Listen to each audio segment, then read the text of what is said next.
Décio, aqui nessa sala todo mundo é jovem, apenas alguns são jovens há mais tempo, apenas isso. Zé, quero dar para você agora a palavra, né? Como a gente já tinha combinado antes, a gente quer ouvir falar, né, lá da fundação do PT até 2002. Então, o jogo agora está realmente com você. Se vai querer abrir para perguntas e tal, você que estipula. Então, a palavra com você, Zé. Como é que foi a fundação do PT aí ao seu ver? Muito obrigado, viu, pelo convite, pela oportunidade. Fico feliz porque segunda-feira é Dia Internacional da Mulher, né? E as mulheres dominaram aqui hoje, né?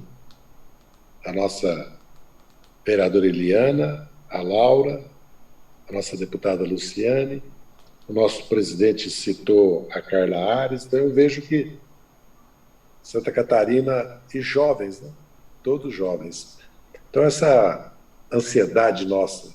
Hoje mesmo eu estava repetindo, se vocês observarem nas redes da imprensa, principalmente nos programas, tanto 247, como DCM, ou GGN, você, prerrogativas, o número de advogadas, sociólogas, economistas. Aliás, um livro que saiu agora, que é importante nós lermos, é de 20 e tantos economistas, que é a Laura Carvalho e o Pedro Rossi, dois jovens. Acredito que já houve uma troca de guarda, vamos dizer assim, né? Quero cumprimentar também o nosso deputado Fabiano da Luz. Depois eu vou ligar para ele, que eu quero entender melhor a fala dele sobre a participação no governo. Você estava entendendo? Aí o governador estava para ser cassado e a vice assumir. Queria... Depois vou trocar uma ideia com ele. Vou falar um pouco da minha própria experiência para falar da fundação do PT até a eleição do Lula. O PT, ele nasce da classe trabalhadora. É verdade que ele nasce também de parcelas da esquerda que resistiu à ditadura, a esquerda marxista, e parte também da Igreja Católica, mas da teologia da libertação, da SEB, das pastorais. Não da Igreja Católica que deu o golpe em 64 ou que governou com o Dutra. O Dutra é um governo conservador, católico, repressivo ao movimento sindical, pró-Estados Unidos, né? Um governo que foi muito duro depois do Estado Novo, para os sindicatos, para os trabalhadores. Portanto, é um corte histórico. O PT nasce das greves de 77, da resistência à ditadura, mas, se vocês observarem a história da classe trabalhadora brasileira, nós vamos ver que o PT já é um estágio mais elevado de organização, consciência da classe trabalhadora, porque de 46 a 64 a classe trabalhadora votou no PTB, que era um partido trabalhista, nacionalista, né? Partido do Brizola, partido do Jango, do Pasqualini, né? Um partido que acabou conseguindo apoio de uma classe trabalhadora que não é parecida com a de hoje. De 74 até 89, a classe trabalhadora votou basicamente no MDB. Vamos lembrar que os partidos comunistas, ou o Partido Socialista surge na luta no Estado Novo contra o Estado Novo, que era uma ditadura militar que o Vargas comandava, mas o Estado-Maior do Exército, o condestável do Estado Novo, chamava Góes Monteiro, que é inclusive o formulador da modernização do Exército Brasileiro na década de 30, e inclusive encabeça o próprio golpe de 37, que decretou uma Constituição chamada Polaca, porque era copiada de uma Constituição fascista do general Piłsudski, que governou a Polônia. Então nós temos 7 anos de repressão à classe trabalhadora. Vamos lembrar que em 35 houve uma insurreição comunista, popular, mas antes ela foi precedida de um grande movimento popular, operário, anti-imperialista, agrário, que se chamou Aliança Nacional Libertadora, que foi reprimido também. E a classe trabalhadora, ela surge no Brasil e se expande com a migração. onde vem a imigração italiana, catalã, galega, anarco-sindicalista, socialista, e com a fundação do Partido Comunista Brasileiro, 25 de março de 22, que depois se cinge, em 62, no Partido Comunista do Brasil e o Partido Comunista Brasileiro. Então, a classe trabalhadora, ela vai se desenvolvendo conforme o capitalismo vai se desenvolvendo. Agora, há uma luta política, cultural, e nós precisamos entender isso, para entender o que está acontecendo hoje, que uma parcela importante dela aderiu a uma ideologia conservadora, de direita, fundamentalista, e muitas vezes homofóbica, machista. O Brasil, vocês sabem, há 100 anos atrás, 110 anos atrás, 120, era um país de escravidão, de pobreza, de miséria, mas a maioria da população vivia no campo, o analfabetismo dominava. Se o analfabeto não votava, a mulher não votava, praticamente 3% da população votava. A Revolução de 30 começa a mudar isso, mas já na década de 10, em 17, tem a primeira greve geral e a primeira central geral de trabalhadores. Então, nós temos que lembrar que houve uma luta política desde o início do século XX, porque o Brasil se industrializa na Primeira Guerra Mundial porque fica impedido de importar equipamentos, bens, né, insumos, e começa a produzir, porque os ingleses, entre o século XIX e o século XX, a minha cidade, por exemplo, recebeu a ferrovia. Dom Pedro II foi inaugurar o túnel que liga a Serra da Mantiqueira, que separa São Paulo e Minas no Vale do Paraíba, São Paulo, Minas e Rio, né? Cruzeiro de um lado, Resende do outro, Passa Quatro do outro, em 1880 e tantos. A ferrovia, o telégrafo, os portos, os bancos e a urbanização das cidades, né, com o café, criou as condições para a industrialização do Brasil. Os ingleses financiaram essa infraestrutura que construíram no Brasil para não só hegemonizar nossa economia, controlar, mas como para importar matérias-primas e alimentos do Brasil e abastecer o Brasil de máquinas e equipamentos. Havia uma frase famosa que dizia, minha avó, que era portuguesa, dizia que nacional só marido e olhe lá. Porque quase tudo era importado da Inglaterra, da Grã-Bretanha, como era em Portugal também. Eu estou falando isso para nós compreendermos que a nossa classe trabalhadora, ela vai se constituindo conforme o capitalismo vai se desenvolvendo e ela vai mudando. Os estivadores, os ferroviários, os portuários, os telefonistas, os gráficos, que eram fundamentais em 61, 2, 3, as ligas camponesas. Né? Se nós olharmos hoje, olharmos a nossa fundação, já são os metalúrgicos, químicos, bancários, professores, né? Já é uma classe trabalhadora de uma indústria de base, de máquinas e equipamentos, da indústria automobilística, indústria química, petroquímica, de óleo e gás. Então ela vai, e que exige um nível superior de educação e de formação.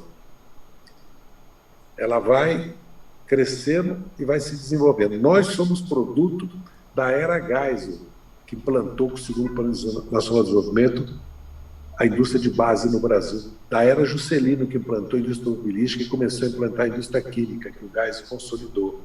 E somos produto da consciência política das grande parte dos trabalhadores da importância da luta pela liberdade e pela democracia, porque não havia liberdade sindical, não havia direito de greve, de manifestação, de organização. Vamos lembrar que os militares foram parte importante, junto com as elites brasileiras, durante todo o século XX, da formação do capitalismo brasileiro, e foram poder político. Fizeram a Revolução de 30, os tenentes se levantaram em 22 e 24, da coluna Prestes, e triunfaram em 30, com a burguesia agrária gaúcha, com facções da burguesia industrial e das classes médias. As classes médias, de certa maneira, foram o fio condutor do Brasil entre 20 e 30. A classe trabalhadora começa a surgir quando Getúlio, com o desenvolvimento do capitalismo, com a concepção positivista, corporativa, cria os sindicatos, a CLT, porque ele percebe, com a experiência europeia, da Revolução Russa, das grandes levantes populares, que isso era importante, cooptar a classe trabalhadora por uma ideologia, né? E, ao mesmo tempo, ceder na sua luta por direitos. O golpe de 64 é continuidade de uma tentativa de dar o golpe em 50, quando Getúlio ganhou, com a tese da maioria absoluta, que não existia na Constituição, que ele entendia que ter ganho com 51% mais um. É o golpe de 54 que leva o suicídio Getúlio, e vejam bem, o suicídio Getúlio desencadeia uma revolução popular praticamente. Tanto é que os golpistas fogem. E os jornais dos golpistas, a sede dos partidos golpistas, são depredados, são invadidos, queimados. E vem o governo Gabriel Filho, mas o Juscelino ganha com o Jango de vice. E dá continuidade, de certa maneira, a Era Vargas. O Vargas funda a Petrobras, a Eletrobras, o BNDES, a Camex, a Sumoc, funda o Estado Moderno Brasileiro. E para entrar na guerra exige aço e energia. Sem aço e energia, não havia possibilidade de industrializar o Brasil, de desenvolver o Brasil. Vamos lembrar, quando você fala em industrialização, você está falando também em mecanização da agricultura, em desenvolvimento da agricultura. Você está falando dos transportes, da energia, né? Você está falando da cabotagem, dos portos, você está falando da economia em geral, você está falando só da indústria, e é a indústria que puxa esse desenvolvimento.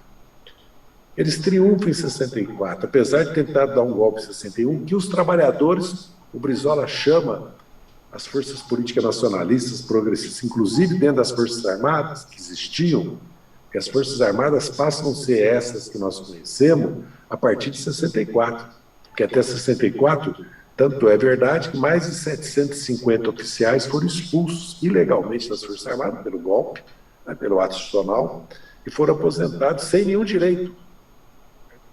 Foram anistiados, em parte, que eles estão querendo revogar agora, evidentemente, de militares da Marinha do Brasil, do Exército Brasileiro e da Força Aérea Brasileira.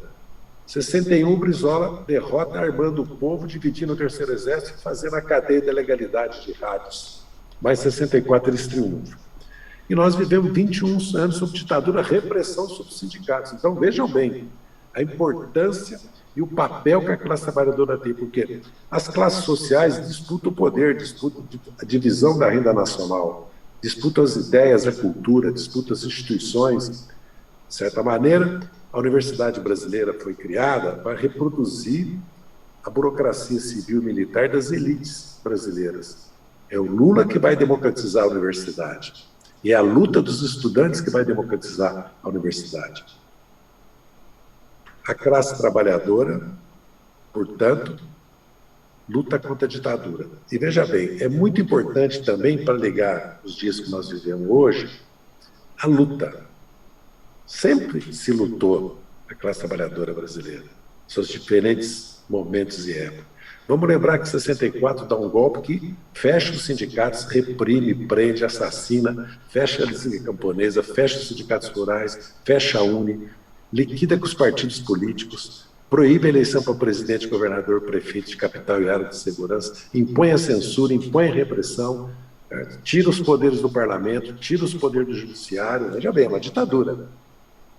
Mas, em 65, quando teve a primeira eleição depois do golpe, a classe trabalhadora e o povo, as classes populares, votaram na oposição, que ganhou em Minas. A eleição para governador não era no mesmo ano em todos os estados. Votou em Minas e no Rio e derrotou a ditadura.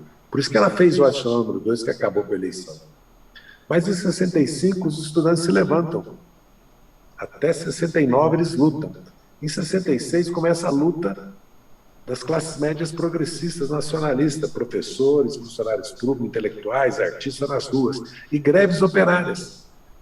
Tanto as greves operárias estavam crescendo, porque o milagre econômico significou um crescimento econômico para cima, um êxito rural fantástico, historicamente falando, um dos maiores. Só a China tem, agora, nos últimos 30 anos, tem o maior. E uma pobreza, uma imensa pobreza nas grandes regiões metropolitanas do Brasil, porque não havia investimento em asfalto, saneamento, transporte, educação, saúde. E a luta começou nos bairros, a luta contra a carestia. E a luta por todos esses direitos. E as greves operárias explodiram no Brasil todo, e o MDB já era a frente contra a ditadura, na década de 70.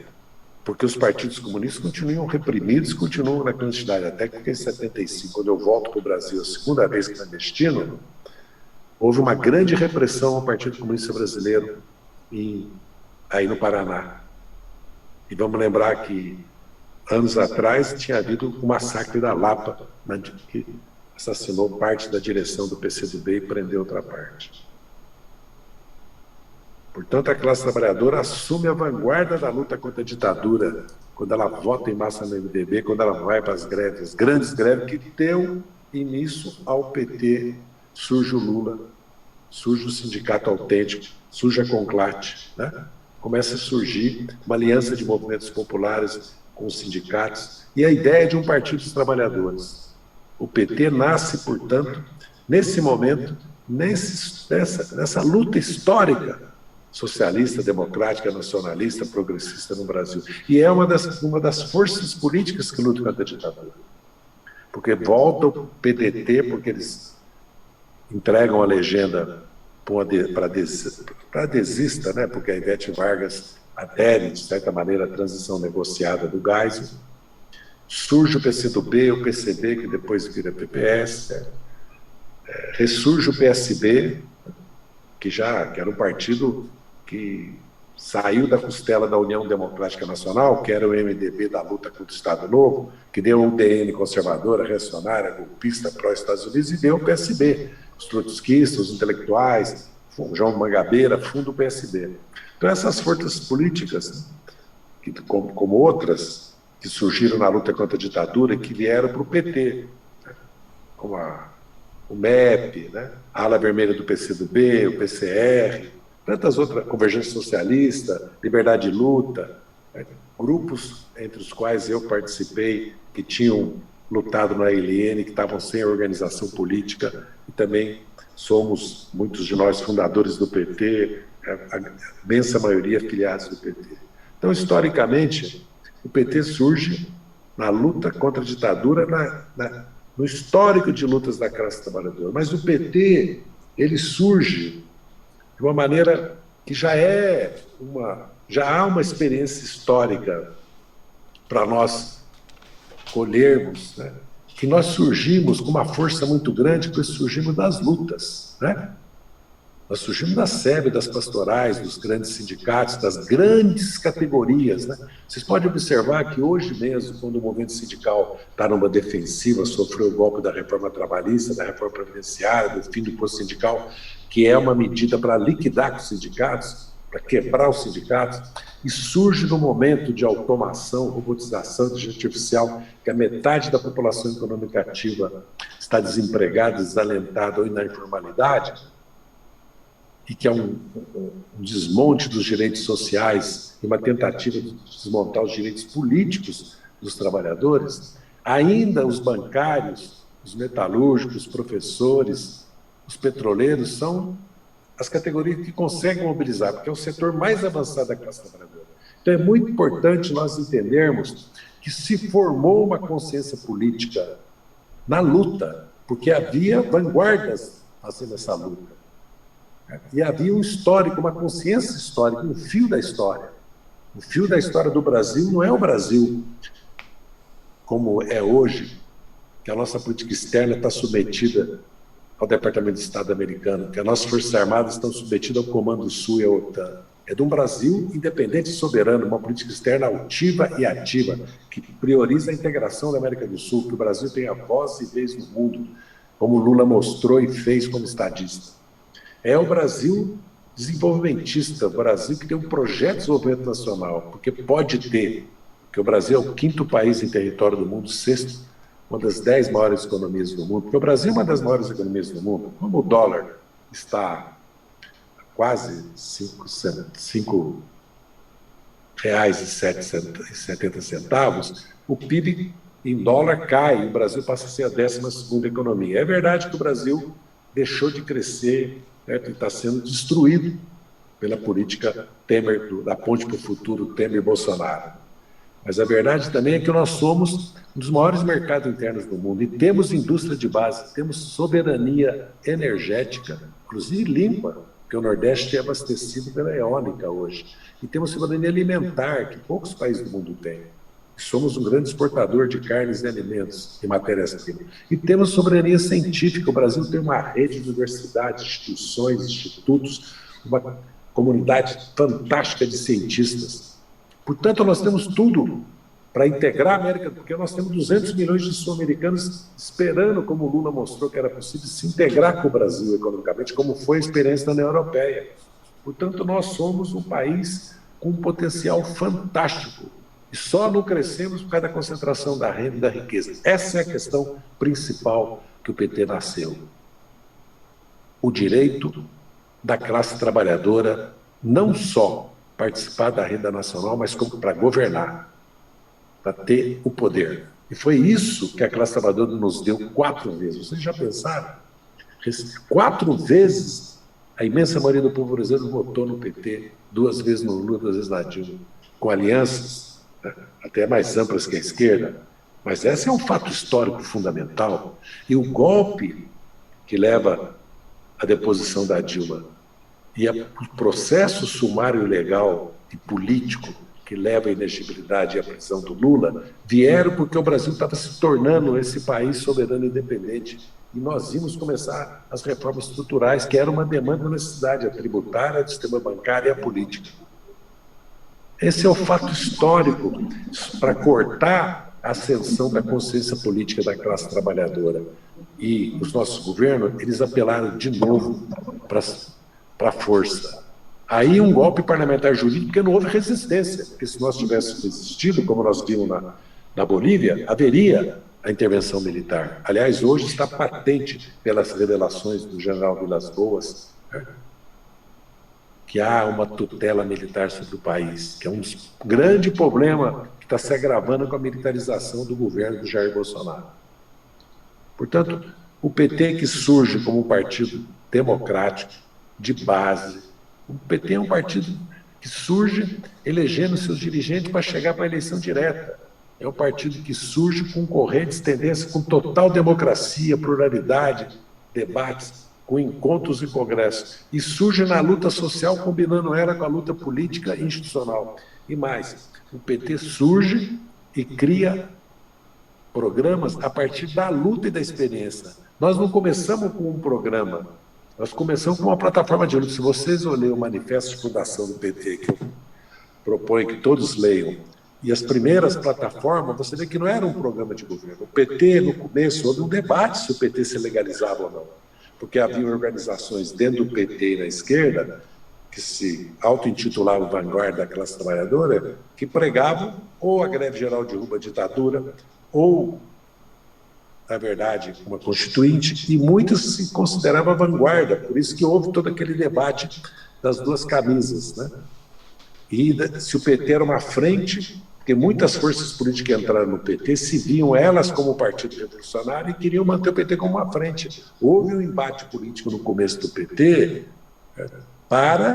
por isso surge a articulação do 113, que é uma aliança dos sindicalistas, as comunidades de base, as pastorais e a esquerda independente, que veio da luta armada, que veio da resistência da ditadura, certo? E que fala que não, o PT é um partido, não é uma frente, não, o PT tem que se legalizar, o PT tem que disputar governo. E vai construir. Como é que nós construímos programas? Na luta, aprendendo a ser vereador, porque nós éramos trabalhadores. A grande maioria daqueles que começaram a chegar às vereanças, começaram a chegar às direções do PT, eram bancários, metalúrgicos, químicos, professores, né? Estudantes, camponeses, trabalhadores rurais, sem terras. Veja bem, quantos trabalhadores e trabalhadoras do campo e da cidade chegaram a ser vereador, deputado estadual, prefeitos, governadores, presidente da República, na luta que nós travamos esses últimos 41 anos. E fomos criando programas de governo na experiência de luta. Na saúde, com os funcionários públicos da saúde, com os servidores, com os técnicos, os médicos, com as comunidades que lutavam para constituir os conselhos de saúde, com a luta por creche, com a luta por posto de saúde, a luta por recursos para a saúde, e fomos então criando. No transporte também foi assim, na educação foi assim, na economia foi assim, nas instituições democráticas, no judiciário, sobre as Forças Armadas, na luta nós fomos construindo. E levamos 10, 20, 30 anos para construir programas. E fomos tendo experiência de governar pequenas cidades, como acabamos de ver aí, né? O nosso Fabiano, que foi prefeito, né? O nosso Sareta, que foi prefeito, tantos outros, o Décio, que foi prefeito de uma cidade já maior. E fomos aprendendo a governar estados. Começamos pelo Espírito Santo, pelo Acre, depois Brasília, Mato Grosso do Sul, e hoje governamos, né? Já governamos Minas, já governamos o Rio 9 meses, já governamos o Rio Grande do Sul 2 vezes, já governamos Brasília 2 vezes, hoje governamos a Bahia pela 4ª vez, Piauí pela 4ª vez, 2 vezes no Ceará, o Rio Grande do Norte, né? Já governamos o Amapá, nós fomos, né?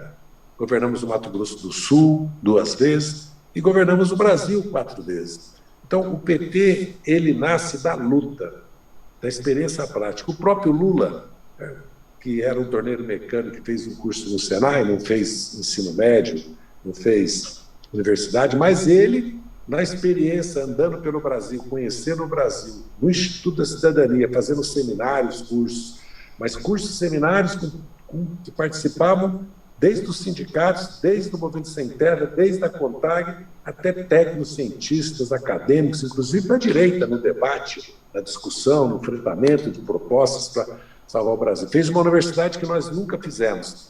E nós fizemos a universidade de conhecer o Brasil. Eu mesmo, muitas vezes, agora mesmo eu visitei as 22 capitais, mais de 50 cidades, ia visitar mais de 100 se não fosse a pandemia em março, que eu parei em março.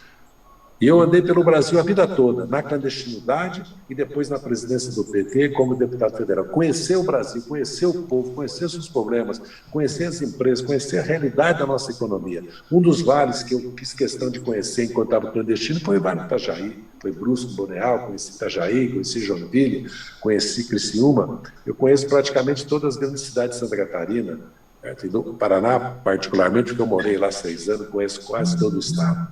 É muito importante nós termos essa percepção que nós somos um partido de luta, que surgimos das lutas. E mais, que nós vamos transmitindo isso para gerações futuras. Por isso que a formação política, e mais, que nós temos que fazer o relevo, que estamos, a geração que dirige a CUT, os grandes sindicatos, está com 65, 75 anos. E eu fico feliz, quero repetir, de ver hoje aqui já a juventude assumindo. Essa história, ela não acabou. E 2018 mostrou isso. Porque nós somos um partido que chegamos à Constituinte, um projeto de Constituição. Nós fomos um partido que fomos a vanguarda da luta contra a ditadura e pelas diretas já. Aliás, foi no PT de São Paulo que surgiu a proposta de direta já e o primeiro comício em novembro no Pacaembu e depois em janeiro o grande comício em frente já com o PMDB na Praça da Sé com o apoio do governador Montoro. Nós somos o partido que disputou a eleição de 89 e fomos para o segundo turno depois de 28 anos de ditadura. Você vê a força que tem a luta popular no Brasil. Eu fiz o histórico das lutas. Elas não pararam depois das diretas. Teve a luta da Constituinte. Não pararam nos 8 anos de Fernando Henrique Cardoso. O nosso erro foi porque elas pararam durante o nosso governo.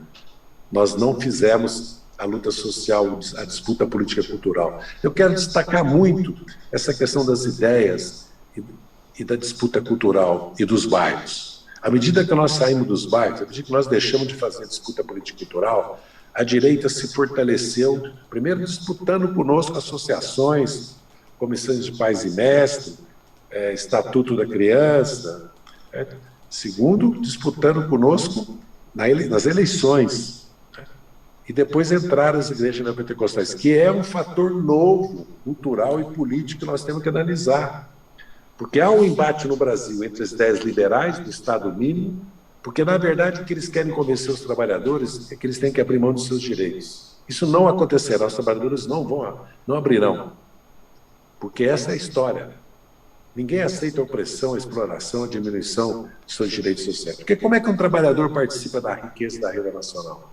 Primeiro, quando ele está organizado em partidos e sindicatos, quando tem capacidade de instrumento para negociar e para lutar. E quando ele constrói liberdade política e direitos sociais inscritos, porque a Constituição de 88 é uma conquista histórica da classe trabalhadora. O SUS está aí agora como importância. A educação pública gratuita com material escolar, merenda, transporte, poucos países têm na América Latina. O FAT, o 13º, a Previdência, com todos os seus problemas, o salário mínimo, o Bolsa Família, são conquistas fantásticas da classe trabalhadora. Porque nós devíamos ter também o transporte e a habitação subsidiária, aliás, como tivemos Minha Casa Minha Vida. Porque o trabalhador, para participar da rede nacional, é o salário. Agora, se o salário deprecia, se você precariza, se a maioria é informal, não tem direitos nenhum, ele deixa de participar da renda nacional. Se a estrutura tributária concentra a renda em vez de distribuir, é ele que paga imposto, bens e serviços, e não doação, grandes fortunas, herança, imposto de renda, lucros de dividendo. Ou seja, quem tem que pagar imposto é a renda, a riqueza e o patrimônio, e não o consumo e a produção de bens e os serviços. Então nós estamos concentrando, se os juros, com uma Selic de 2%, com uma inflação de 3,5%, 3,75%, os juros são de 30% a 40%, você está expropriando a renda do trabalhador. Se você tira a estrutura de saúde pública universal, de educação pública universal, privatiza a água, privatiza o asfalto, você passa a comprar casa só financiamento, pagando juros e pagando prestação, a classe trabalhadora não tem como participar da renda nacional, cada vez ela participa menos. Agora, como é que vai ter consumo no país? Não tem consumo, a economia, mesmo você vê, a economia europeia com juros zero, inflação zero, com derrama de centenas de bilhões de euros, não cresce, porque a concentração de renda do capital financeiro de 80 para cá, nesses últimos 40 anos, levou a essa situação. Primeiro, destruiu a classe trabalhadora nesses países desenvolvidos e criou, né, as condições para o nacionalismo de direita, para a xenofobia, contra o imigrante. Né? E essa situação que nós estamos vendo na Itália, na França, né, e nos Estados Unidos com o Trump. Segundo, com a internacionalização, globalização, quebrou as cadeias de produção das indústrias, diminuiu o papel das indústrias. Nos Estados Unidos agora o Biden está falando em recompor a indústria. Né? Vocês viram, essa semana mesmo ele tomou uma série de medidas para fazer um estudo sobre todas as cadeias de abastecimento, certo? E de produtos que está internacionalizado. Quando a Grã-Bretanha sai do Brexit, Trump adota essa política, é porque está havendo uma profunda crise do capitalismo. E como depois da Segunda Guerra Mundial o capitalismo se reorganizou, com o FMI, o Acordo de Basileia, que separou o Banco Financeiro de Comercial, com a ONU e depois com a OMC para controlar o comércio, para evitar a guerra comercial que começa, haverá uma reorganização do capitalismo, porque pós-pandemia o capitalismo não tem condições de continuar como está. E o Brasil, nós estamos vivendo isso hoje. Estamos vivendo o desmonte do Estado Nacional e o desmonte do Estado de Bem-Estar Social. E estamos numa situação gravíssima, porque há uma tragédia humanitária nacional por causa da política negacionista, como a nossa deputada Luciana lembrou. Porque, na verdade, o Bolsonaro e os militares têm a seguinte condição: tem que contaminar todo mundo para acabar a pandemia. Vai morrer 500 mil, vai morrer. Isso é uma guerra. Essa é a ideia deles. Eles estão se preservando. Eu quero saber se estivesse morrendo 5, 10 mil soldados, marinheiros. Né? Eu quero saber como os generais iam se comportar, se eles iam concordar com essa política. Eles se protegeram e o povo brasileiro está sofrendo. Nós estamos vendo essa catástrofe nacional, essa tragédia nacional. E o Brasil não é que está virando um páreo internacional. O Brasil está virando uma ameaça internacional. Porque essa pandemia, com essa nova cepa, é 10 vezes mais vírus, o potencial dela, está atingindo crianças, inclusive. É evidente que nós estamos vivendo um Estado que exige a interdição do presidente, o impedimento dele, pelo Supremo, pelo Congresso.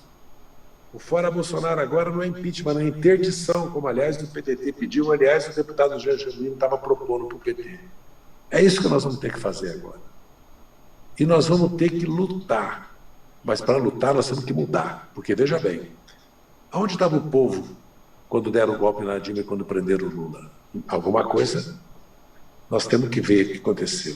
É a volta aos bairros e às redes. Nós temos que, isso aqui, ó, nós temos que mudar, para o digital, nós somos analógicos ainda. Isso é prioridade, não é problema financeiro e técnico, é prioridade política, porque não é...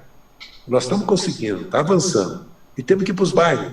Cursinho gratuito, cultura, apoio jurídico, participar das lutas. Os sindicatos vão ter que mudar, já estão mudando, as centrais estão juntas às 11. E os partidos vão ter que se unir. Não é possível que numa tragédia dessa, se nós nos unirmos, o povo não confia. Se o povo vê o Ciro para um lado, o Lula para o outro, o Boulos para o outro, entendeu? O Flávio Dino para o outro, a Manuela para o outro, como é que o povo vai acreditar que nós vamos enfrentar esse poder? Porque o povo vê que o Bolsonaro é capaz de dar um golpe, é capaz de usar força, porque ele está armando as milícias deles, ele está atacando os poderes constituídos, ele só não fez mais porque o Supremo e o Congresso pararam ele na reforma da Previdência, no pacote anticrime, no Fundeb, no PIS agora, ainda está para decidir. E o Supremo falou para ele, não pode governar por decreto-lei, não pode censurar, não pode pôr escola sem partido, não pode acabar com a autonomia. Vê que ele recuou agora. Agora fizeram um processo em Uberaba também, a própria Polícia Militar e a Polícia Civil, porque um jovem fez uma postagem na visita do Bolsonaro. Eles querem pôr uma ditadura no país, então nós temos que fazer uma frente única anti-Bolsonaro com todos aqueles que querem tirar o Bolsonaro. E constituir uma frente esquerda para nós sermos opção em 22. A história do PT até 2002 é uma. De 2002 nós somos governo 4 vezes. Nós temos responsabilidade histórica com o país. Nós só chegamos a 22 por causa de 80 até 2002. Então, 22 anos. Mas chegamos muito jovens. Isso traz...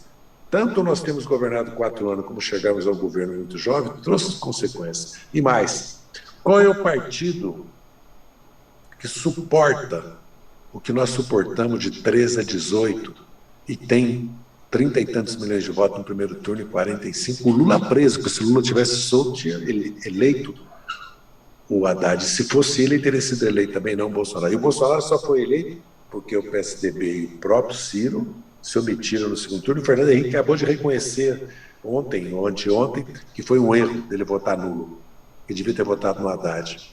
Porque agora está claro o que o país tem que tirar o Bolsonaro. E nós temos que disputar que seja eleito de novo para dar continuidade ao nosso governo, um governo centro-esquerda, e não um governo da centro-direita. Porque também, se vocês observarem, durante os nossos governos, nós construímos políticas públicas que estão sendo desmontadas. Mas o Brasil não vive sem BNDES, sem Banco do Brasil, sem Caixa Econômica. O Brasil não vive sem Petrobras. Se viver, ele deixa de ser um Estado nacional soberano. E para fazer uma revolução social no Brasil, nós precisamos das estatais, dos bancos públicos. São eles que dão condições para você ter um projeto de desenvolvimento nacional, porque você tem uma poupança na tua mão dos bancos públicos para dar o crédito, e você tem empresas que podem criar. Porque nós vamos entrar numa nova fase no mundo, com a inteligência artificial, com a robótica, com o carro elétrico, com o 5G. A transformação no mundo do trabalho será grande, então nós vamos ter que pensar em redução da jornada de trabalho, porque o trabalho vai ser na área de saúde, educação, lazer, cultura, serviço. Mesmo o serviço do comércio vão sofrer um impacto enorme. Agora já está sofrendo pelo e-commerce, vai sofrer enorme da 5G e da inteligência artificial. Então nós vamos ter que repensar também o nosso programa de governos. Fazer a defesa do nosso legado, mas apresentar uma revolução social e um novo mundo.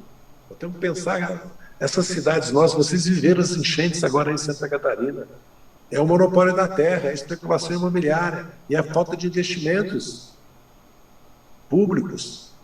Porque quem vai cuidar das bacias hidrográficas, quem vai cuidar do saneamento? A empresa privada, quem vai pagar? Com essa, caindo a renda, nós vamos fazer um Brasil só para 1/3 dos brasileiros? Para 40, 50 milhões de brasileiros? O Brasil não vive sem indústria. O Brasil não é a Nova Zelândia, a Austrália, que tem 20 e tem 10 milhões de habitantes, ou o Canadá, que tem 40. O Brasil tem 215, quase 212 milhões de habitantes. O Brasil precisa de uma indústria já que pensa na saúde, que pensa na química, que pensa na agricultura orgânica, que pensa na energia limpa, que pensa em cidades inteligentes. Então nós temos um desafio. Aquele programa de 2002 tem que ser repensado.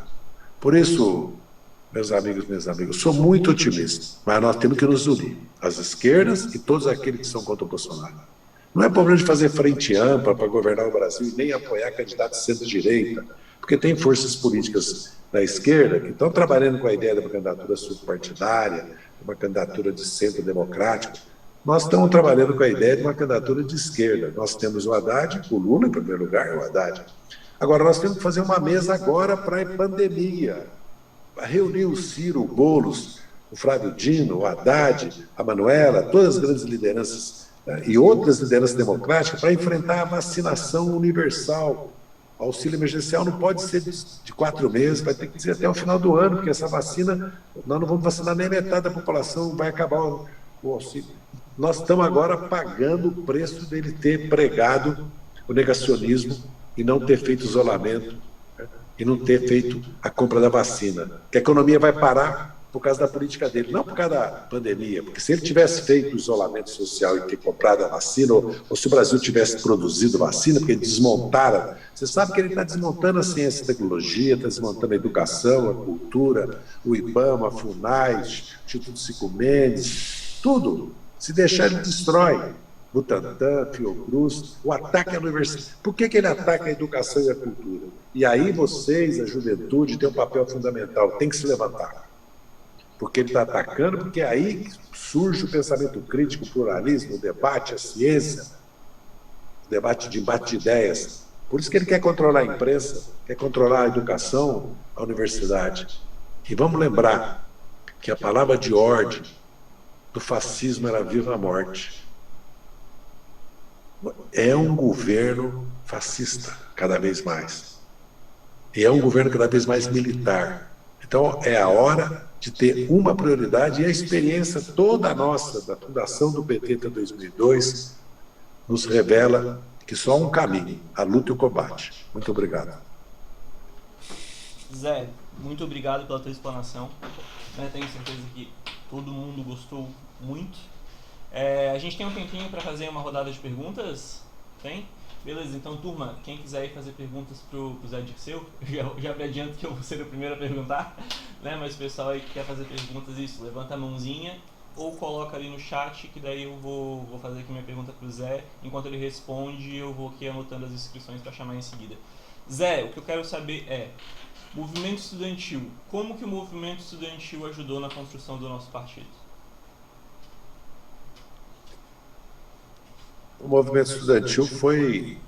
Primeiro, a geração de 68 se engajou no PT. Basta dizer que eu, que era presidente da UED de São Paulo e estava disputando a presidência da UNE, o Travassos, que tinha sido presidente da UED de São Paulo e era presidente da UNE, e o Vladimir Palmeira, né, que era presidente da União Metropolitana Estudante, era a grande liderança do movimento estudantil, por causa da passeata de 100 mil, nós três nos filiamos ao PT. O Vladimir foi deputado constituinte, deputado 2 mandatos, candidato depois a cargo majoritário no Rio, e o Travassos faleceu tragicamente. E toda uma geração de 68, de jovens que lutavam contra a ditadura, se engajaram no PT. Certo? Vamos lembrar, certo, que se você olhar em cada estado do Brasil, você vai ver que depois vem a geração de 76 da reconstrução da UNE, que se engajou no PT também. E depois tem a geração do Padilha, do Olavo Moleto, a geração do Márcio Macedo. Então, várias gerações de estudantes construíram conjuntamente o PT. E o PT foi também um construtor da UNE, né? Das UES, dos DCS, dos centros de academia. Agora mesmo há uma nova geração da juventude PT e outra como Disparado Balaia, que estão disputando os centros acadêmicos, estão construindo a luta pela garantindo a educação pública gratuita, ciência e tecnologia. Portanto, o papel da... que nós todos tínhamos 30 anos de idade quando organizamos o PT, né? Eu em 76, certo? Fiz 30 anos. E em 79, quando eu começo a me integrar no PT, né? Começo a participar na ABI, na Rua Augusta, São Paulo, num núcleo de artistas, intelectuais, personalidades, e depois assino a ata de fundação do PT com 33 anos de idade, e o Lula também. O Lula é de outubro, eu sou de março, a nossa diferença.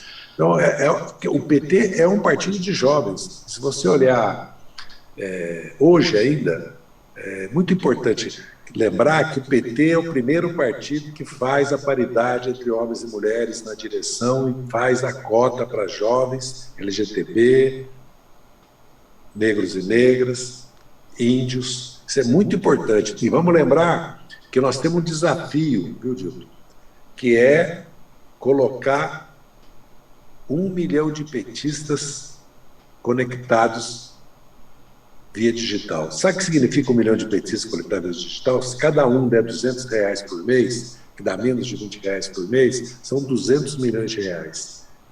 Porque nós estamos acreditando no fundo partidário e fundo eleitoral, eles acabam com ele como acabaram com o posto sindical. Eles estão falando aí em distritão, fim da cláusula de desempenho, voltar com a coligação conversando. Imagina o que vai ser a eleição, é dinheiro puro.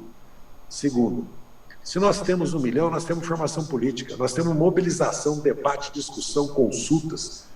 Vocês estão percebendo que o TSE está estudando o voto pelo celular, pela internet, e já tem a biometria para identificação? Então, nós precisamos pensar em novos métodos de deliberação e decisão no PT. Como nós estamos fazendo agora na pandemia, isso não tem mais volta atrás, viu? Para que fazer reuniões, 10 reuniões do Diretório Nacional no capital, gastar, se nós temos, né? E a formação política? A educação não será a mesma mais depois da pandemia. Os grandes grupos privados vão investir na educação à distância. Lógico que precisa de uma pedagogia própria, de uma metodologia própria, de professores treinados. Porque nós temos um desafio no Brasil para a juventude, que é a revolução científico-tecnológica e educacional. O pré-sal ia nos dar recursos para isso. Eles entregaram o pessoal para as multinacionais. O pré-sal arrasta a industrialização por causa de máquinas, equipamentos, tecnologia, construção naval, logística, transporte. Eles entregaram. E entregaram a renda do petróleo, que ia ficar com a nação para investir. Então, há necessidade da juventude do PT, a juventude, tanto trabalhadora como a juventude estudantil, formular um programa para uma revolução científica e tecnológica e para uma educação pública fundamental, integral. Integral. Tem que ser um objetivo de toda a prefeitura nossa. E tem que ser um objetivo de nós também fazer uma transformação no ensino médio, para o ensino médio dar ao estudante condições com ensino de humanidades, mas de ter uma profissão, mesmo que ele não vá à universidade, porque o mercado de trabalho vai sofrer uma transformação, uma revolução tecnológica, nós temos que estar à altura dela. Então eu desafio vocês, os jovens, a começar a pensar, né, numa nova proposta de educação. Já tem o programa nosso, que a Fundação fez, de reconstrução e transformação do Brasil. Mas nós precisamos avançar aquele programa e universalizá-lo, porque a imensa maioria da militância do PT, porque se nós não recontatamos a militância nova e a militância antiga, e se nós não fazemos giro para os bairros e o giro para a internet, vai ser muito difícil nós enfrentar uma conjuntura nos próximos anos. Porque, veja bem, nós estamos com uma direita que fez 45 milhões de votos nas eleições agora de 2020, nós fizemos 25, toda a centro-esquerda, PT, PCdoB, PSOL, Rede Cidadania PV, PDT, PSB. E todo mundo aí caiu, viu? Só não caiu o PT, Cidadania e o PSOL. E do lado de lá cresceu DEM, PP, PL, aí mesmo, PRB, não é isso?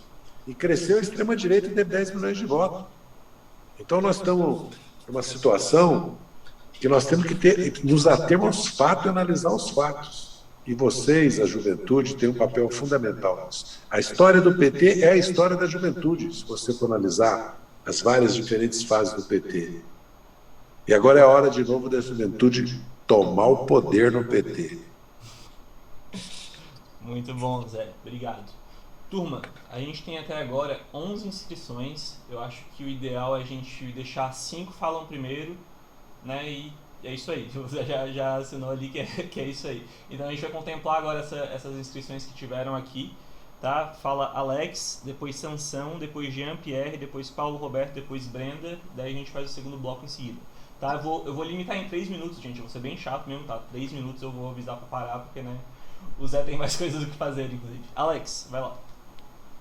Primeiramente, boa tarde, companheiros e companheiras.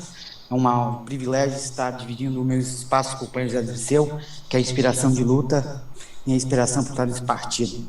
Queria fazer uma pergunta, Zé Dirceu, como foi a construção, o debate da construção do partido e quais foram os maiores desafios que o PT passou nesses 41 anos, se é hoje ou foi na fundação? Muito bom, Alex. Foi ligeiro. Respondendo o Júlio no chat, sim, tá inscrito no segundo bloco, tá? Agora é Sansão. Boa tarde, companheiros. Boa tarde, comandante Zé Dirceu. É um prazer, mais uma vez, estar contigo. É sempre uma honra. Eu queria que falasse um pouquinho, um dos temas que mais tem me fascinado ultimamente é a experiência do socialismo em Cuba. E queria saber um pouquinho dos aprendizados que a gente pode ter para o PT e para a esquerda no Brasil como um todo.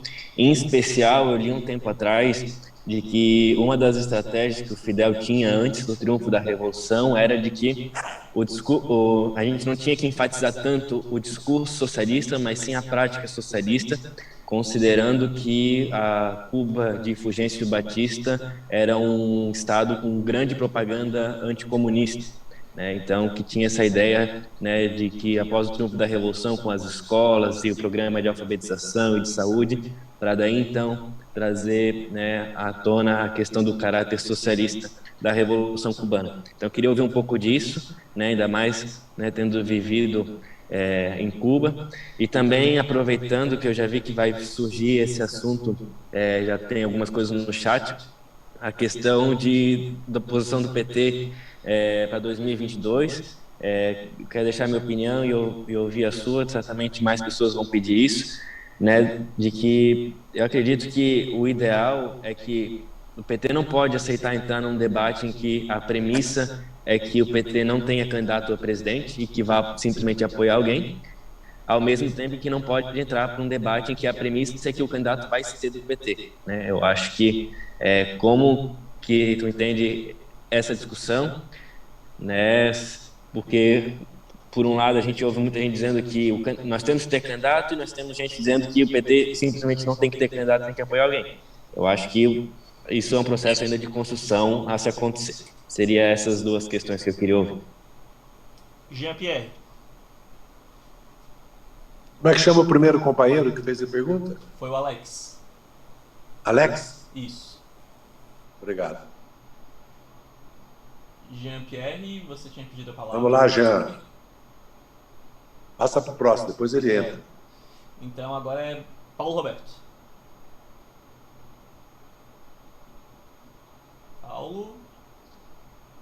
Paulo Moscou também. Pronto. Escutando? Estamos escutando. Vai lá, Paulo. Boa tarde, companheirada da juventude do PT de Santa Catarina. Boa tarde à direção do PT estadual. Boa tarde ao companheiro Zé Dirceu. A minha pergunta é sobre como que a gente conversa com um determinado perfil de juventude catarinense que ela é importante, A gente está pegando uma leva de juventude, principalmente dos três para frente, que teve muito mais acesso ao ensino superior devido muito à ampliação da questão da política educacional, principalmente ali na gestão do companheiro Haddad na educação. Nós temos, Santa Catarina não tem um problema de desemprego, nós temos as taxas de desemprego mais baixas do Brasil, mas nós temos dois problemas aqui. O primeiro, obviamente, que tem o Brasil inteiro, que é o problema de está caindo o poder de compra, e o segundo é que a maioria dos jovens que estão saindo da faculdade com curso superior estão sendo subaproveitados com sua qualificação no mundo do trabalho, porque o concurso público está diminuindo, e não tem vaga para todo mundo, Terceiro, nós estamos com um discurso do empreendedorismo cada vez mais forte, na nossa sociedade, esse discurso liberal de que pobreza vem de medo, preguiça e acomodação. Sim, isso é um discurso muito forte que existe para fora da nossa bolha. E tem uma pesquisa ali no final de 2001, 2002, que dizia que o brasileiro, em média, a juventude queria ter muito mais o seu próprio negócio do que passar no concurso público. E depois, com as ações do PT no governo, meio que essa mentalidade mudou. No final dos anos de 2008 e 2010, a juventude queria passar muito mais num concurso público do que abrir o seu próprio negócio. A minha pergunta, dado esse preâmbulo, a minha pergunta é a seguinte, companheiro. Com a tua experiência que teve no governo, no início do governo Lula, que a gente pegou uma situação de crise econômica também no final do governo FHC, como conversar com esse pessoal, levando em conta que essas mudanças que a gente está tendo hoje em dia, como que a gente pega essa juventude que está nessa situação no mundo do trabalho hoje? É isso. Obrigado. Obrigado, Paulo. Jean-Pierre, tá a postos aí para fazer sua pergunta? Jean? Agora sim. Beleza, vai lá, companheiro. 3 minutos.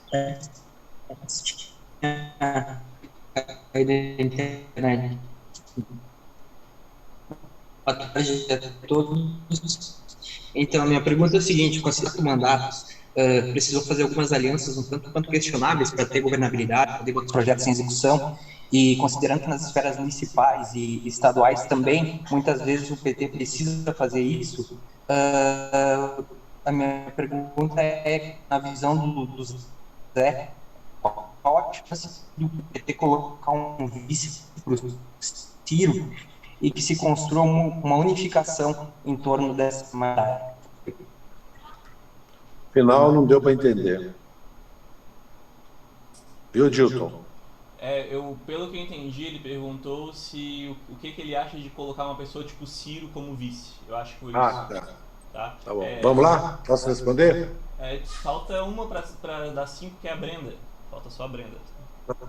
Aqui tem 5. Tem 5? Então responde que depois. Não. Foi 4, não, né? Foi 4. Então faz. Brenda, vai lá. Em seguida, daí o José já responde. Brenda? Oi, tô aqui. Deu uma falha aqui no som, mas eu queria agradecer a Tati por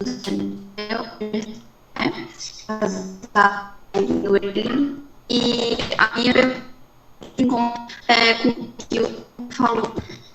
Eu penso muito em 2022. Ela tem que ligar e desligar de novo ou mandar para o Tá ruim a ligação. Brenda, a gente não tá... Desliga Estou ouvindo nada. Desliga a câmera para ver se Tá vai muito melhor. ruim. Brenda... Deixa eu responder. Ela Isso, manda por escrito. Isso, É que eu estou manda por preocupado escrito. porque eu tenho uma reunião aqui, daqui a pouco vai chegar um monte de gente aqui. Beleza. Vamos lá. Brenda, passa por escrito aí. Zé, Vamos lá. Veja bem. O Alex levanta...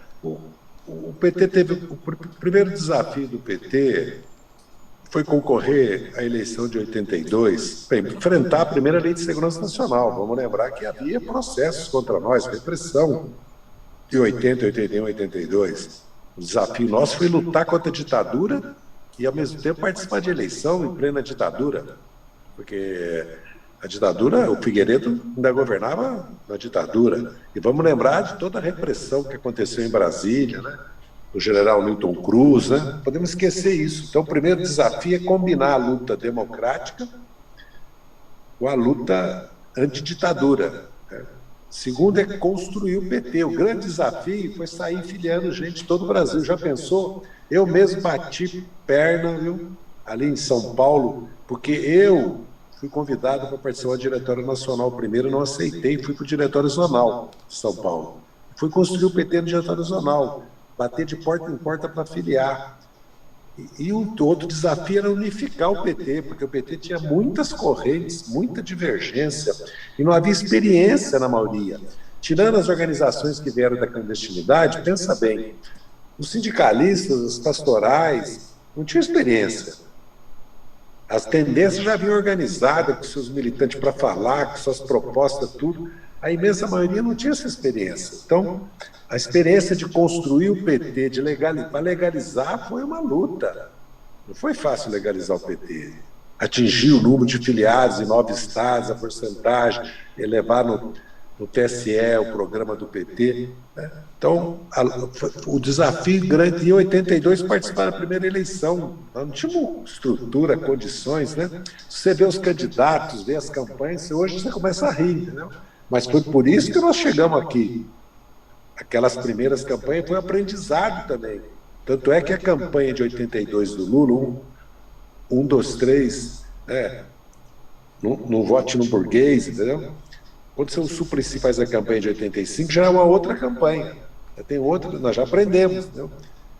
E o desafio foi também unificar o movimento sindical e dar continuidade ao movimento popular, a NAMPOS, né?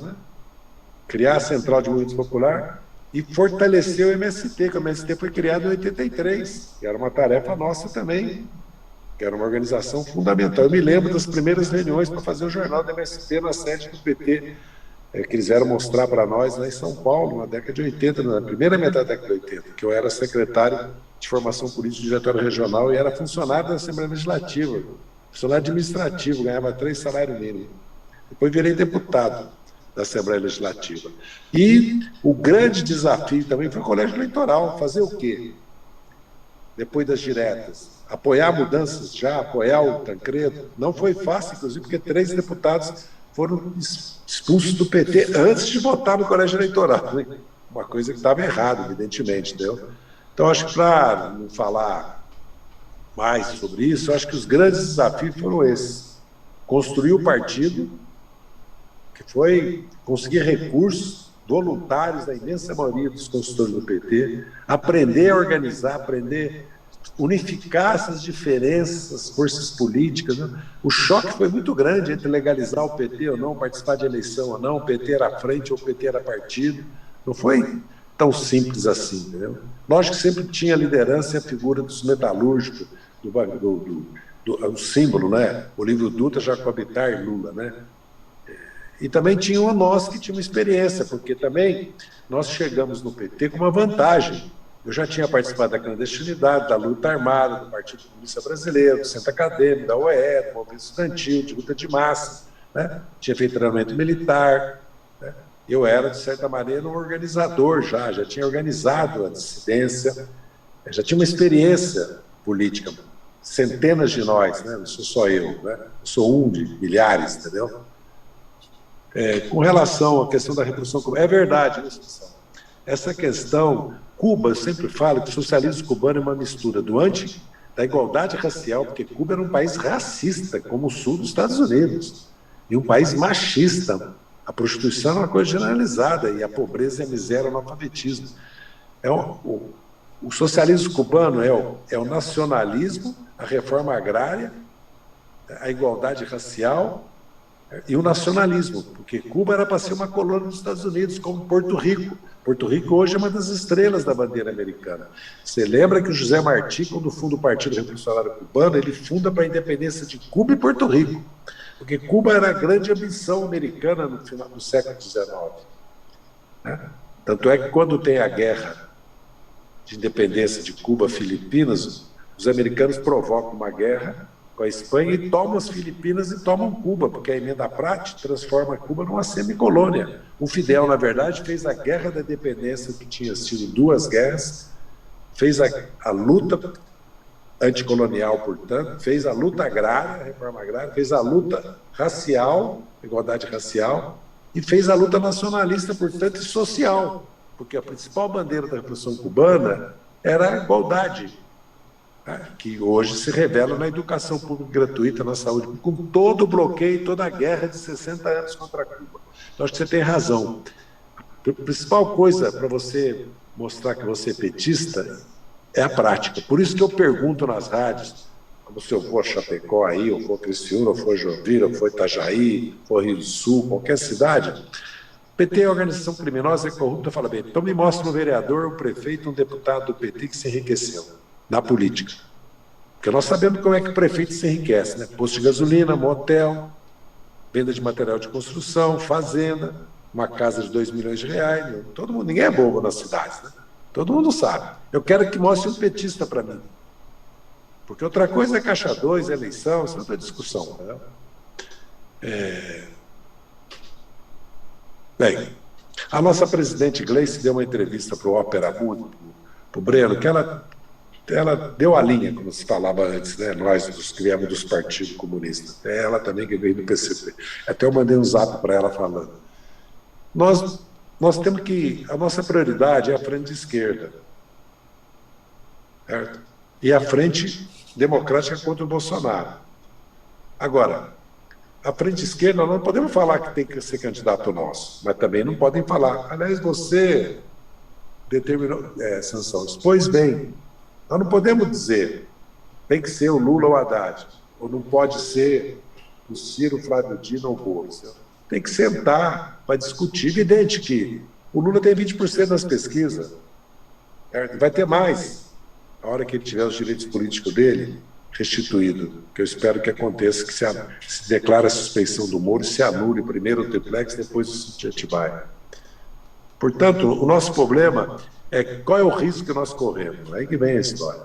A centro-direita, se vocês olharem a Globo é a favor da educação pública, do SUS, é contra o racismo, é a grande defensora da mulher contra o feminicídio, contra os direitos da igualdade da mulher, as empresas já assumiram isso, é contra a política externa do Bolsonaro, defende o meio ambiente. Então, elas já estão construindo um programa para a direita liberal, PSDB, MDB. Lógico que eles têm problemas, estão divididos, uma parte aderiu ao bolsonarismo, votou no Arthur Lira, tem todas essas contradições.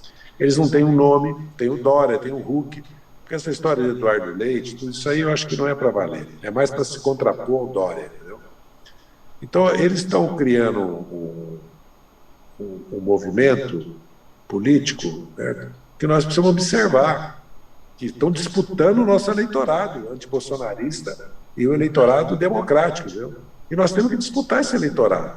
E tem forças políticas como dentro do PSB. O PDT, o Ciro, está nessa linha, nessa orientação. Ele quer uma aliança com a centro-direita, ele quer disputar contra o PT. Se ele mudar... né, ele quer tirar o PT do segundo turno para ele ir. Ele não quer derrotar o bolsonarismo. Entendeu? Nós queremos derrotar o bolsonarismo. Então, nós queremos sentar numa mesa para enfrentar o problema da pandemia, da vacina e de um plano de emprego agora. Porque também o país não pode ficar parado, a economia.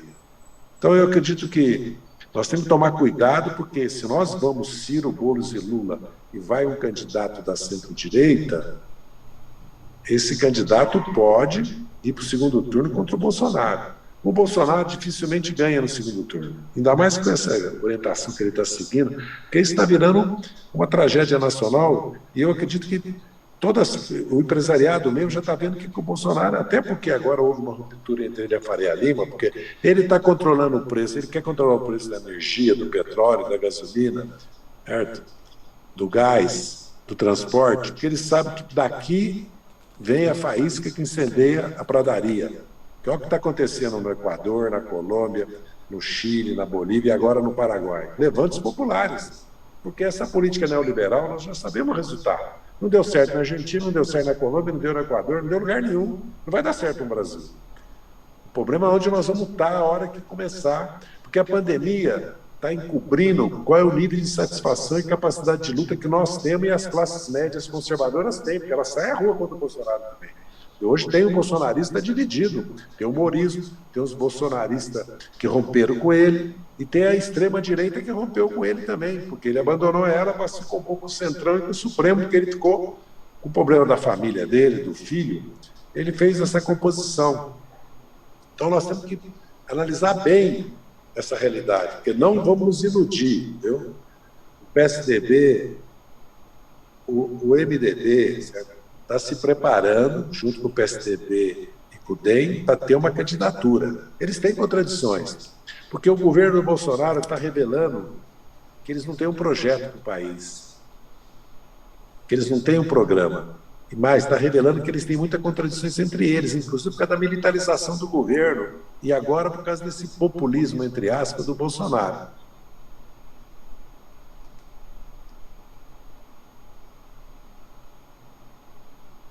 Bem, esse problema das alianças, viu, o Jean levantou.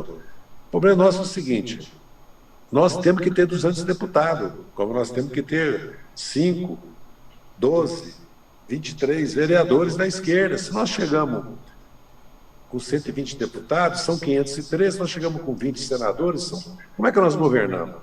Então, tem um problema no Brasil, que é o mínimo de 8, o máximo de 70, que é um absurdo isso, 10 estados 20 milhões de eleitores elege 80 e São Paulo com 45 elege 70. Parlamento no mundo todo, a Câmara, não o Senado. É um voto de homem ou mulher um cidadão, uma cidadã, um voto. No Brasil, não. Como é que o Acre elege 8 deputados, Alagoas elege 8? Não pode. Isso é que deforma a representação da Câmara. E o Senado é pior ainda, porque 3 por estado, 14 estados com 25% do eleitorado, elege 42, elege maioria. Então, e o Senado tem mais poder que a Câmara. Então, se nós não queremos fazer... Qual é o problema da aliança? Se você perde o rumo, se você perde o teu programa, se você faz alianças, ou se você perde o controle dos ministérios estratégicos. O problema é que eles foram produzindo crises, como o do Mensalão, e nós fomos perdendo a participação do PT no governo. Se você ver como é que era a participação do PT do governo em 2003 e depois 2013, você cai de costa. Nós perdemos a participação de 75% para 25%, 30% no aparato do Estado. É o contrário que os militares estão fazendo com o Bolsonaro e o Centrão. O Centrão está ocupando, inclusive, o espaço, querendo empurrar os militares fora. Então, esse problema de aliança em todos os níveis, você tem que manter o comando, o programa, e o programa teu, mesmo que seja mínimo. Se você fizer aliança e começar a adotar o programa, qual foi a grande derrocada política nossa que quebrou a nossa vanguarda? Quando, no nosso governo, da presidenta Dilma, nomeia o Levi e aplica um ajuste fiscal que não foi exposto na campanha eleitoral. Pelo contrário. Então, essas coisas, nós temos que... Agora, é muito difícil. O ideal é nós fortalecermos a nossa participação na base da sociedade, nas lutas sociais, nos bairros, autorreformar os nossos partidos, para ter força popular para sustentar nosso governo. Governo que faz aliança e não tem mobilização popular, cai na mão dos aliados. A mobilização popular, a elevação do nível de consciência política, o embate político é fundamental. Toda a experiência... Aliás, o Bolsonaro só faz isso, né? Ou não é? Só isso que ele faz. Certo? Lógico que ele usa métodos que nós não temos que usar, né? Milícias, né? Fake news, né? Ele usa a máquina, agora ele está cortando os recursos para os municípios que estão fazendo isolamento, dizendo que não precisa porque o município está parado, né? E está cortando para os estados, que ele sabotou a política dos estados do Nordeste o tempo todo, porque é quem faz contraponto ao suicídio que ele está levando no Brasil.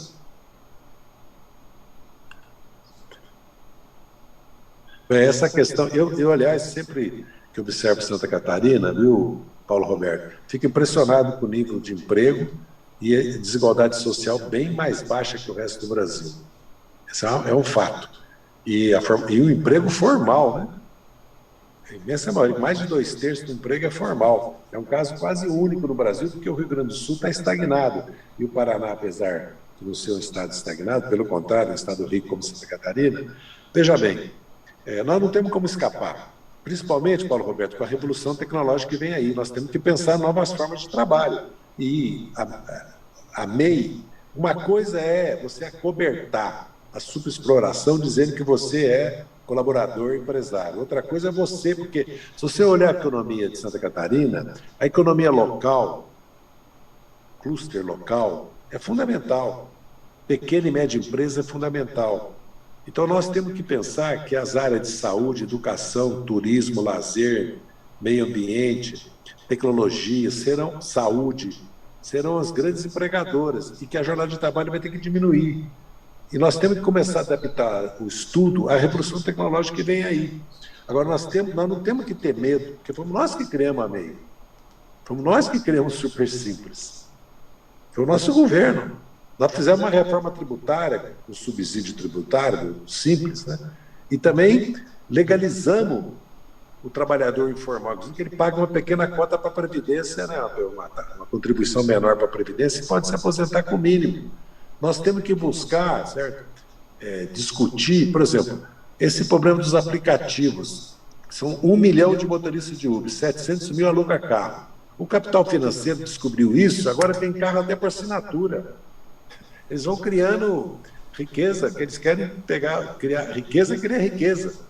Então, nós temos que fazer esse debate, enfrentar esse problema do emprego, das profissões, certo? E principalmente da economia local e regional. Porque se você for nos países europeus, você vai ver que cada região é quase autossuficiente.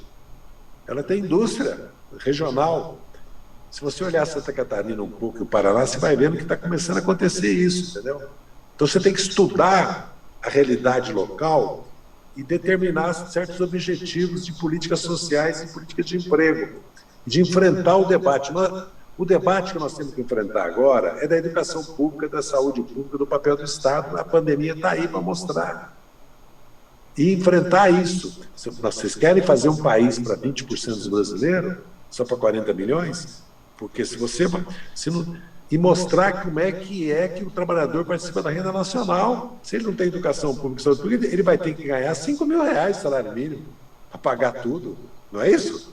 Quem tem filho na escola e quem tem paga plano de saúde ganha R$10.000, não é isso? Agora, a renda brasileira hoje, é que o dólar está muito valorizado, não chega nem a R$7.000, é 35 por ano. Nós estamos numa situação muito difícil de renda nacional, entendeu? Era $11.000, hoje não chega a $7.000. A renda per capita, eu estou falando, entendeu? Por fim, eu acho que eu falei, não sei se eu esqueci alguma coisa, que eu também vou ficando cansado. É a Brenda, ela perguntou como combater o antipetismo e as fake news. Ah, bem. Não, o problema do antipetismo, Brenda, agora é mais grave, porque não é mais que o PT roubou, quebrou o Brasil, é a família, é a religião. Esse é o problema. É o homossexualismo, é a igualdade do homem com a mulher, é um conservadorismo religioso, que é o conservadorismo político e religioso. Então nós temos que ir para os bairros, cara. Se nós não conversamos com a população, não estamos ao lado dela, não lutamos com ela, as igrejas estão lá, e a direita está lá, fazendo fisiologismo, fazendo caridade, não interessa. Fazendo solidariedade social, nós temos que fazer solidariedade social agora. Nós temos que ir nas comunidades. Nós temos que ter casas abertas da mulher, do jovem, cultura, música, esporte. Nós temos que viver a vida nos bairros, ter militantes afiliados lá que lutem e trabalhem junto. Porque se você olhar a mãe hoje, que vê o filho na droga, a igreja leva. Eu tenho experiência disso da minha família. A igreja leva para um tratamento. Vai lá apoiar o desempregado, vai lá apoiar o que está quebrando, o pequeno comerciante está quebrando.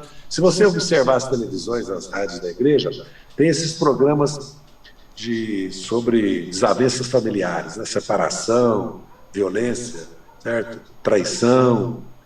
Só que nós subestimamos isso aí, só que isso aí é ouvido por milhões de mulheres e famílias no Brasil.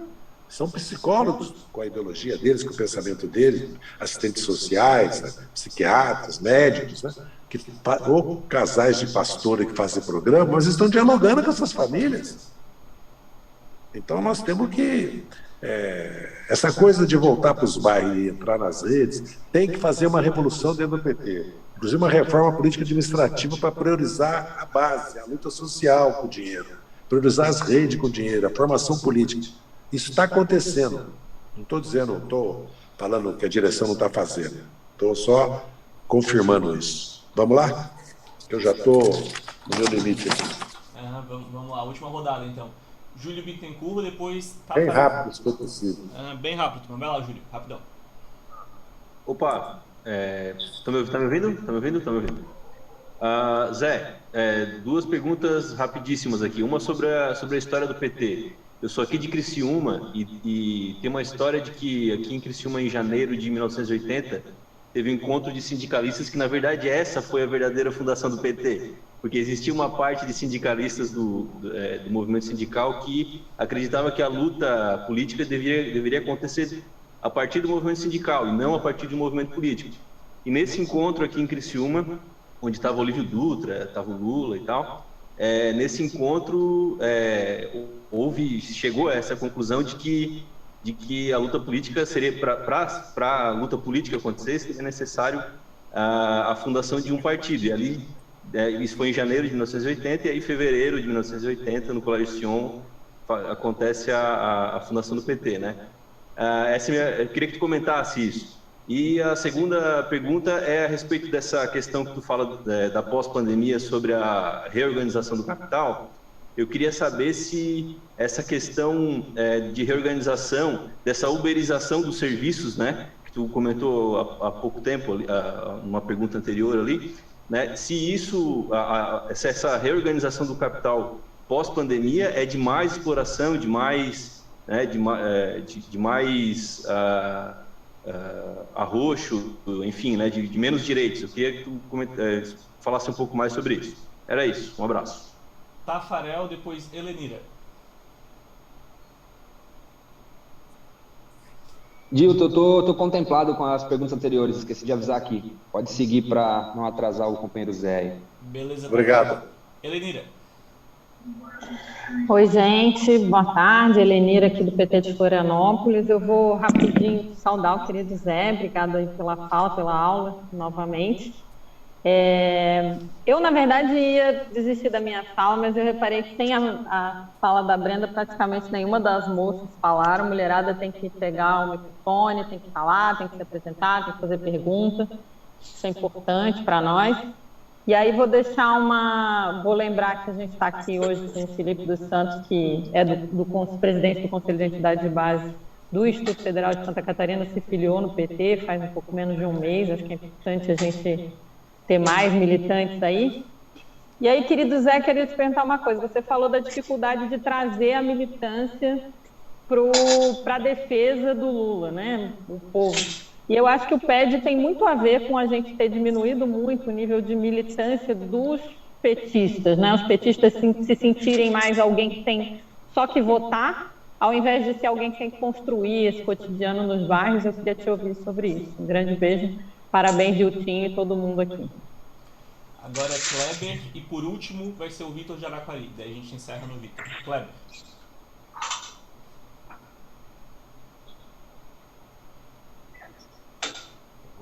Kleber não está preparado. Vitor de Araquari. Aqui. Vai lá, faz a tua fala. Kleber vai se preparando aí para falar depois do Vitor. Então, indo em partes na linha do Dilton e em partes na linha da Brenda, eu percebo que, apesar de eu achar muito importante as entidades estudantis por serem a forma mais fácil de entrar, do jovem entrar na política, eu acho que para a gente estourar um pouco mais a nossa bolha, é importante a gente entrar nas associações de bairros, nas associações de pais e mestres, conselho tutelar e etc. Eu gostaria de perguntar para o Zé como que essas associações ajudaram na fundação do PT. Kleber, está aí? Kleber, você tem 1, 2, 3 para se manifestar. Não se manifestou? Zé, pode responder aí os 4 que fizeram a pergunta. Vamos lá. Vou começar pelo fim, viu, Vitor? Veja bem, eu sou muito, vamos dizer assim, ando muito desalentado com as entidades estudantis, não os centros acadêmicos. Primeiro que eu tenho dito, não disputemos a Uni, construamos centros acadêmicos. A Uni é uma decorrência. Se você não tem força na sala de aula, nas faculdades, nos grêmios estudantis, a UBS e a Uni viram um símbolo, né? O que dá força para o movimento estudantil é o centro acadêmico, é a Assembleia dos Estudantes, é a luta reivindicatória, que está ligada à questão política sempre, porque se não tem dinheiro para pesquisa, para laboratórios, não tem restaurantes, os professores são mal remunerados, se não tem laboratórios, é porque falta recurso. Se a anuidade é cada vez mais alta, é porque há lucro na educação privada. Então se discute, debate tudo. E a situação nacional sempre está presente. Então, primeiro, nós temos que fazer uma crítica dura à situação das entidades estudantis hoje. Não estou falando de todos os DCS, todos os centros acadêmicos, até porque eu não convivo mais com a universidade, com vocês. Né? Mas o que eu digo é o seguinte, cadê a Uni? Hein? Cadê a UBS? Bandeiras nacionais são importantes, a Uni tem um papel. A Uni surgiu na luta política contra o nazifascismo, não surgiu na luta estudantil universitária. A Uni se consolidou no Petróleo é Nosso. E depois é que tem os seminários de reforma em Salvador, certo? E em Curitiba. E depois veio as reformas de base, a Uni apoiando as reformas de base. Depois a luta contra a ditadura, né, da Uni, de 64 para frente. Então eu acho que você tem razão. Os estudantes devem ir para os bairros. Eu tenho defendido isso, cursinho, assistência jurídica, esporte, cultura. Porque se você passar por qualquer bairro de qualquer cidade brasileira, tem cultura. A juventude está fazendo cultura, né? Então nós precisamos E é isso aí, você viu como é que a direita disputou os conselhos doutorais conosco e os evangélicos? Mesma coisa a Associação de Pais e Mestres. E é muito importante a questão cultural nos bairros, a questão da vivência comunitária, social, das festas e da luta pela sobrevivência. Bem, eu não entendi bem, Lenira. Você acha que o PED acabou se transformando num único ato que o militante tem que fazer e não a luta e o trabalho, ou porque deixou de existir o PED? Porque, na verdade, não tem PED mais, né? Já faz as 2 vezes, e que não tira a legitimidade dela, e nem o caráter democrático, mas as 2 vezes que a Gleice foi eleita, já não foi PED. É fato. Não basta chamar o filiado para votar, mas a responsabilidade não é do filiado, porque tem gente que fala, não, o filiado não pode votar porque ele não participou de curso de formação, ele não participou de reunião. Gente, o que é isso? Nós não fizemos curso, nós não fizemos reuniões, nós não, até fazer reunião é uma coisa um pouco... Está ficando velho, né? Nós não dialogamos com ele, não conversamos com o filiado. Se nós temos 1,5 milhão de filiados, nós tínhamos que ter esse 1,5 milhão de filiados. Lógico, o PT foi submetido a um estresse de 13 a 18. Grande parte, nós tivemos que combater o impeachment, depois combater a prisão do Lula. Nós vivemos praticamente sob repressão. A Lava Jato foi uma repressão generalizada contra nós. Isso é fato. Mas agora nós temos que dar conta dessa tarefa. E essa tarefa significa filiado. Mas para o filiado participar, nós temos que estar de portas abertas, nós temos que dar instrumentos para ele, dar informação para ele, convocá-lo para jornadas de luta, como nós estamos fazendo agora. O PT antes tinha o ano da dívida externa, o ano da reforma agrária, o ano da Marcha para Brasília, o ano da greve geral da CUT. Agora, nós temos que ter palavras de ordem, campanhas, mobilizações nacionais. Agora, para isso, precisa conversar com os diretórios municipais, precisa reorganizar, porque a imensa maioria está desorganizada. Precisa priorizar isso, precisa refazer, de certa maneira, o PT de baixo para cima. Estou falando isso porque eu sei que falar é fácil, mas como eu fiz parte disso com milhares de militantes do PT, com dezenas de dirigentes, nós mudamos o PT de 95 para 2002, radicalmente. É preciso, de novo, fazer uma grande... O partido é assim, cada 5, 10 anos, o partido não, a vida é assim, né? Uma empresa, uma família, nós temos que mudar. Porque muda a realidade. Bem, é verdade que houve uma certa tomada de consciência dos sindicalistas que eles precisavam dar um salto político e que não bastava a luta sindical, a luta contra os instrumentos de repressão da ditadura, contra o movimento sindical recém-nascido, que era o autêntico, que eram os sindicatos que quebraram a estrutura, quer dizer, passaram a fazer greve, passaram a fazer assembleia, passaram a filiar em massa, passaram a usar toda a estrutura do sindicato para a luta política, para a educação política, para a formação, e não só para a assistência social, e passaram a romper os limites da ditadura, inclusive fazer política.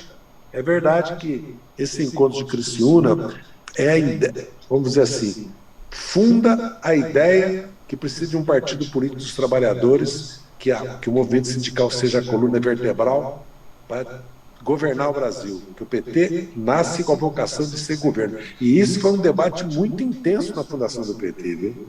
Porque muitos dos companheiros que estavam no PT achavam que o PT era uma frente, ou achavam que nós tínhamos que fazer uma revolução, tomar o poder primeiro para depois governar, entendeu? Esse debate foi duro, como o debate das 2 camisas, como o debate se tinha que ter programa de governo ou não. Uma parte toda defendia que bastava uma plataforma de luta, entendeu? Que também não quer dizer que você não possa ter 3 palavras de ordem, uma plataforma de luta. Então, eu acredito... Eu vou até pesquisar mais, viu, Júlio, né? Até pesquisar mais essa questão de Criciúma, porque agora nós estamos fazendo uma série de estudos. Eu inclusive, estou fazendo um depoimento para a Fundação Perseu Abramo sobre a história do PT. Muitos dirigentes estão fazendo, viu? Mas basicamente é isso, viu, meus companheiros e minhas companheiras. Muito obrigado, viu, que eu estou aqui já com a segunda reunião me esperando aqui. Um grande abraço para vocês. Estou sempre às ordens, Décio, viu? A nossa Eliana, a vereadora aí da Laura, todos, a Luciane, viu? O Dilton, viu? Todos os amigos e amigas. Helenira, muita saudade. Preciso voltar a Florianópolis assim que a pandemia acabar, que a vacina realmente... Esse mês agora eu vou vacinar, porque eu faço 75 anos, dia 16, e já está em 76, 77, 74. Brasília, acho que a partir do dia 15 já vai entrar nessa coisa. Muito obrigado, viu? E obrigado por vocês me dar essa oportunidade de conversar com vocês, dialogar nesse sábado aqui na Paulicéia desvairada, que eu estou aqui hoje, que eu vim ver minha neta, viu? Eu estou voltando para Brasília segunda-feira. Obrigado, Zé. Grande, um abraço a todos. Um abraço de luta e combate. Obrigado, guerreiro. Guerreiro do povo brasileiro. Valeu, Zé. Do Bolsonaro. Interdição do Bolsonaro. Isso, Zé. Valeu, Zé. Pela fala. Gostei muito. Muito obrigado. Valeu, Zé. Obrigado. Ô, meu irmão. Fora Bolsonaro! Fora Bolsonaro! Oi, Zé. Zé. Um abraço, viu? Zé. Bom te rever, E conta, para finalizar, conta a história das duas camisas. Exatamente. Nós tínhamos uma briga feia no PT, porque muitos companheiros estavam no PDT e no PMDB e no PT. E foi evoluindo o debate político no PT, e essa questão que nós tínhamos que priorizar a construção de um partido estratégico para o poder, não era só uma questão de lutar contra a ditadura, porque lembra, ou vamos lembrar, que havia quase uma acusação de traição do PT, né? O PT não podia fazer isso, dividir a oposição à ditadura, né? E nós afirmarmos que o MDB teve o seu papel, que era muito importante, mas que era preciso agora, né? Como nós tínhamos uma base social que se expressava nas lutas, sindical popular, né? Que era necessário criar um partido. Então essa coisa das duas camisas foi, na verdade, uma síntese, né? Uma palavra de ordem para simplificar, no fundo, todo esse debate sobre um partido, uma frente, um partido estratégico, um partido tático, toda essa... Era mais complexo, mas matou, né? Porque eles ficavam bravos quando a gente falava. Tinha duas camisas. Quase batia na gente. Ficavam ofendidos. Valeu, Zé. Um grande abraço, viu? Abraço a todos. Obrigadão, gente. Muito obrigado para todo mundo que participou aí do nosso curso.